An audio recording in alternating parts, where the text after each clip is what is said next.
I was arranging flowers in the kitchen when the doorbell rang. My heart skipped.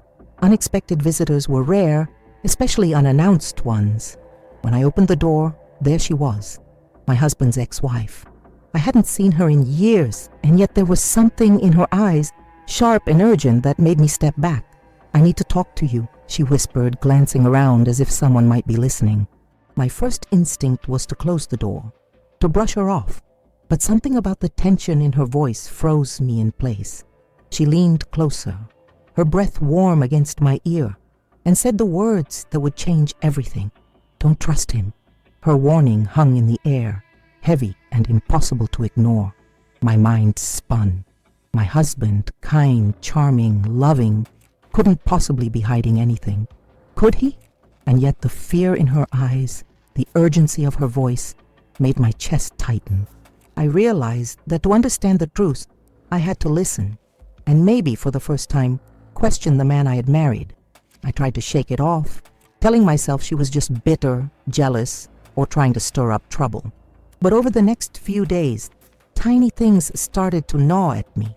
My husband's phone buzzing late at night, quick phone calls he would take in the other room, texts he tried to hide. Every instinct in my gut, that quiet, stubborn voice we sometimes ignore, whispered that something was wrong. I remembered the ex-wife's words, "Don't trust him." At first they felt like paranoia, but now they echoed in every corner of my mind. I started watching quietly, paying attention to patterns I had never noticed before. The way he smiled just a little too easily at certain messages, the excuses that seemed rehearsed, the late-night trips he claimed were work. The realization hit me slowly, like cold water spilling over my shoulders. Maybe she had been right. Maybe the man I loved, the man I had believed was loyal, wasn't the man I thought I knew at all. Days turned into a week, and the tension in my chest became almost unbearable. I couldn't confront him yet. He seemed normal, affectionate, completely unaware that I had started watching him more closely. But I needed proof. I started checking receipts, observing patterns, even noting the subtle changes in his tone when he spoke about work or friends. Everything seemed innocent at first glance, but my gut knew better. Then it happened. I was walking past the living room and noticed his laptop open on the table. He had left it unattended, a rare mistake. My hands trembled as I clicked through tabs, emails, and messages, and there it was, unmistakable evidence of betrayal. Flirty messages, plans he had made behind my back, confirmations of meetings and dinners he had pretended didn't exist. My stomach churned, hot and cold at the same time, and I felt a mix of anger, sadness, and disbelief wash over me. I sank into the couch, heart racing. The ex-wife's warning replayed in my mind. Don't trust him. Every word she had whispered now hit me like a hammer. I had ignored it, thinking she was motivated by lingering bitterness, but the truth was undeniable. He had been hiding a life behind mine, and I had been blind. I thought about confronting him immediately, but the fear of his reaction, the potential lies he could spin, kept me frozen. I realized I needed a plan, a way to protect myself, my dignity, and my emotional well-being before facing him. Every instinct in me screamed to act carefully, not recklessly. And that night, I sat alone in the darkened kitchen, the hum of the refrigerator the only sound. I traced back every detail of our marriage, every moment that now seemed suspect. How long had this been going on? How many lies had I unknowingly lived with? The anger rose, bitter and raw, but beneath it, a sense of empowerment began to stir. I wasn't helpless. I could see the truth now, and with truth came the first whisper of control, a plan forming in the quiet shadows of betrayal. I didn't confront him outright. Not yet. That would be reckless. Instead, I started observing more deliberately, letting him slip into the patterns he thought I hadn't noticed. Every text, every call, every sudden excuse became a thread I could pull, each one revealing more of his hidden life. The knowledge weighed on me, heavy and sharp, but it also fueled a determination I hadn't felt in years. One evening, he came home later than usual, claiming a meeting ran long. I noticed the faint scent of perfume that wasn't mine. My hands clenched around the glass of wine I hadn't touched yet. "You smell different," I said casually, watching his reaction. His eyes flicked briefly, a micro-expression I couldn't ignore. Guilt, surprise, panic. He laughed it off, saying maybe it was the new soap, but I had already seen it, felt it, the evidence in his twitch, his hesitation, the almost imperceptible tension in his shoulders. I realized then that confrontation wasn't just about words. It was about subtle power, the ability to test him without giving away my knowledge. Over the next few days, I planted small traps, questions phrased casually, mentions of people I knew he had lied about, references to places I had noticed he had been. Each reaction he gave confirmed what I already suspected. The man I had trusted had been living a parallel life, and I had finally stepped into the clarity of seeing it. The emotional toll was intense. I loved him once, and part of me still did. The memory of our shared laughter, the plans we had made, the life I thought we had built. But love wasn't enough to blind me anymore. Betrayal had a voice, and I was listening. I realized I didn't just want to catch him in his lies. I wanted to reclaim my dignity, to show him that I could see through him and that his deception had limits. By the end of the week, I had compiled enough evidence to leave no doubt. Texts, emails, photos, and the subtle inconsistencies I had tracked meticulously. I wasn't ready to explode, to accuse him in the heat of anger. I was ready to act strategically, to regain control of the narrative he had tried to dominate for so long. That night, I slept with a quiet, resolute calm. I knew the next step would be decisive. I waited until he was settled, relaxed, thinking the evening was ordinary. I didn't need drama. I needed precision. I placed the evidence on the kitchen table. His messages, emails, photos, all meticulously organized. I watched him notice them. The subtle shift in his posture, the tightening around his jaw, the flicker of panic in his eyes.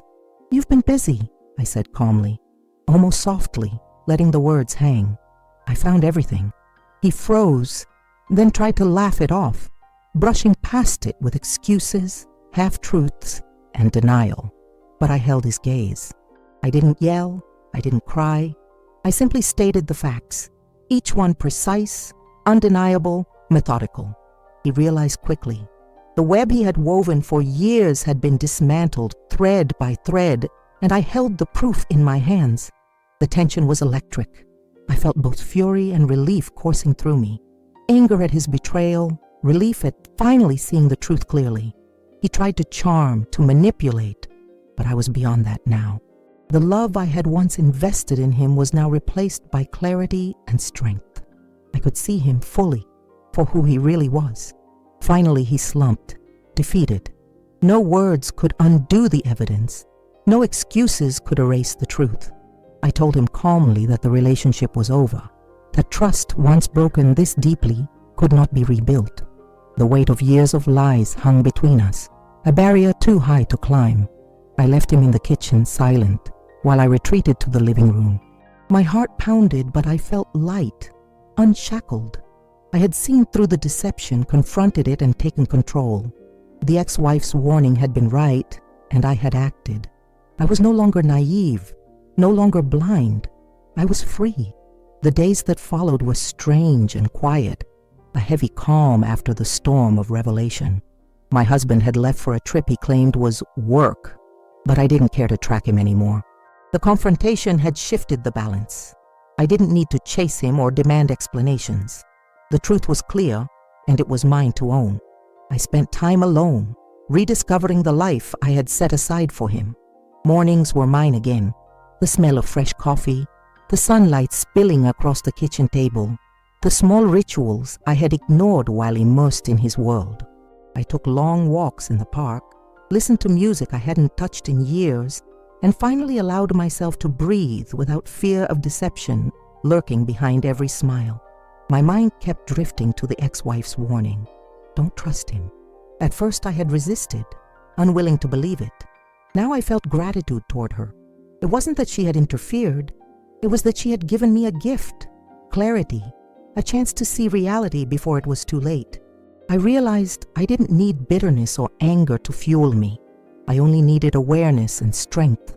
Rebuilding trust in myself was harder than exposing his lies. I had to relearn how to rely on my instincts, how to listen to that quiet voice inside that had always known something was off. Slowly, I started making plans for the future, not dependent on anyone else, not overshadowed by betrayal. I reached out to friends I had neglected, focused on work I had postponed, and even started thinking about dating again someday, but this time with eyes wide open, heart cautious but free. Evenings with my granddaughter became sacred. I watched her play, laughed at her stories, and felt a protective, unshakable love that wasn't muddied by deception. I realized that my freedom wasn't just about leaving him behind. It was about reclaiming every corner of my life he had tried to control. The quiet power of knowing the truth, combined with the courage to act on it, gave me a peace I hadn't known I was capable of. By the end of the week, I understood something profound. Betrayal could wound, but awareness and action could heal. I was no longer afraid, no longer blind, and no longer defined by his lies. I was whole again, stronger than ever and ready to embrace life on my own terms. Weeks had passed since the confrontation, yet the memory of that night, the evidence laid out on the kitchen table, his frozen expression, the undeniable weight of his lies, still lingered in my mind. But now, instead of fear or anger, I felt a quiet strength settling into my bones, like the slow but steady current of a river finally finding its course. Life, which had been fractured and heavy, was beginning to feel whole again. I started my morning slowly, savoring the simple acts I had long neglected. The smell of coffee brewing in the kitchen, the sunlight spilling through the blinds and warming the floor, the gentle sound of my granddaughter's laughter as she chased her toys around the living room. It all felt like permission to breathe.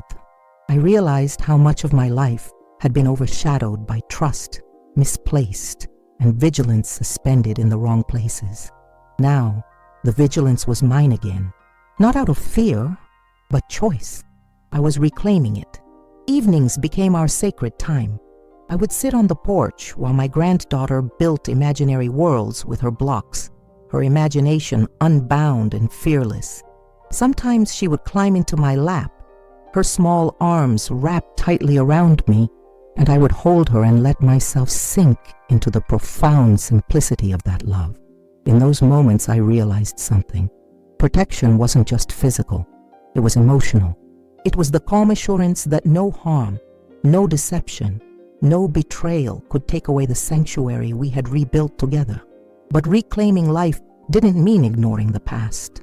I thought often about him, about the man I had once loved and trusted, the man who had smiled at me, kissed me, whispered promises, all while hiding a separate life behind my back.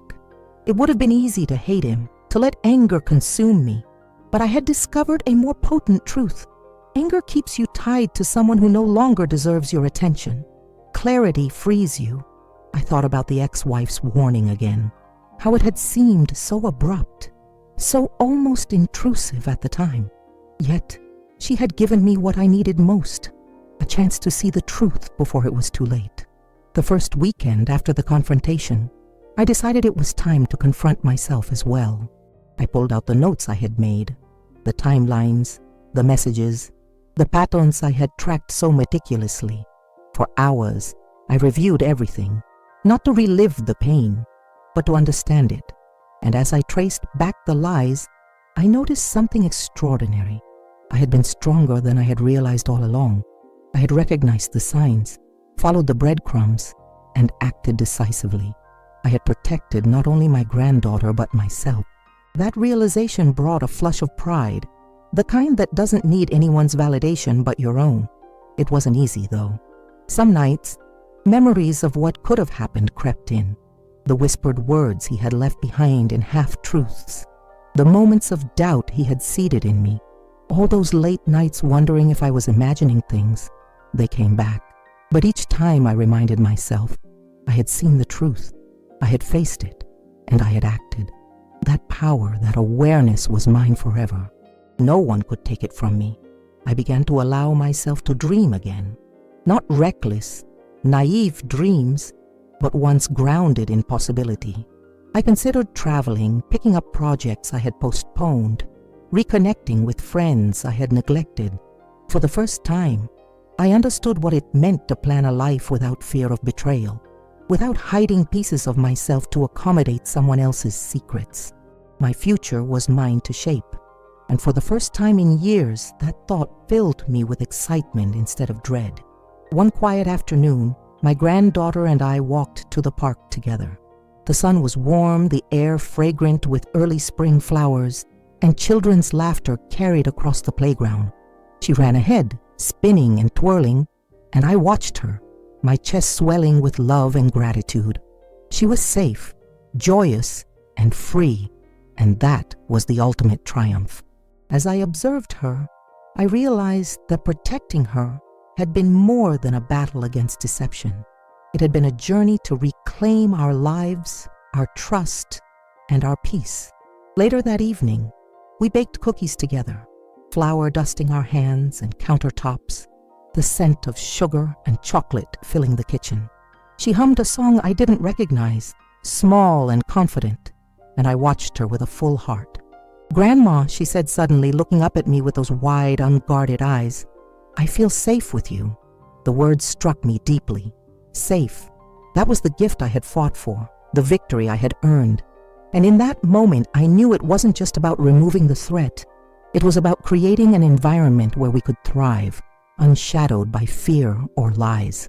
The ex-wife's warning, once a source of confusion and tension, had become a symbol of guidance. I thought about reaching out to her, to thank her, but decided it wasn't necessary. Sometimes, the right intervention doesn't require acknowledgement. What mattered was the clarity she had offered, the chain of events that had allowed me to see and act, and the freedom we had regained as a result. I also recognized the importance of my own intuition. I had doubted it, questioned it, even suppressed it in the name of love. But now I knew that intuition was a compass, one that had pointed me to the truth when my eyes were clouded by hope and trust. I promised myself that I would never ignore it again, that I would listen to that quiet, insistent voice within, no matter how comforting or persuasive deception seemed from the outside. And then came the true test, rebuilding the trust in myself and the life I had chosen.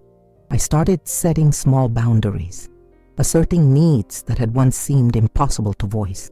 I embraced the autonomy I had long avoided, realizing that strength isn't just in confronting betrayal, it's in living fully and honestly afterward.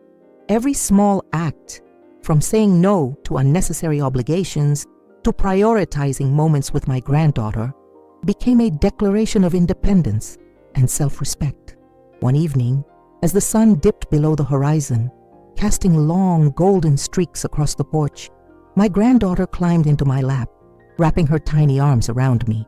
I held her close, breathing in the scent of her hair, feeling her heartbeat against mine.